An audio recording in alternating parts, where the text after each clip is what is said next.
আমাদের দেশের বড় লোকেরা যাকাত আদায় করে লুঙ্গি দিয়া আর শাড়ি দিয়া। কথা বল ঠিক কিনা?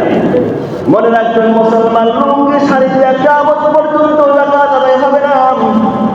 আপনি লুঙ্গি আর শাড়ি দিবেন, বর্তমান মার্কেটে একটা ডিজাইন দেখা যায়, সেটাও জাকাতের লুঙ্গি, জাকাতের শাড়ি।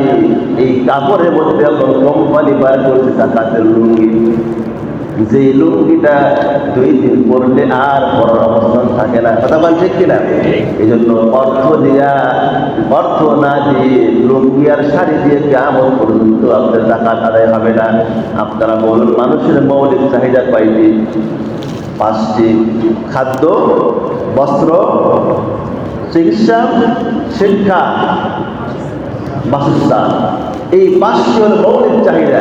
আপনি 5টি জিনিসটাই আপনার গরিবের কাছে চায়, আর এই 5টা জিনিস আদায় হবে দুনিয়ার অর্থ দিয়ে। কথা বল ঠিক কিনা?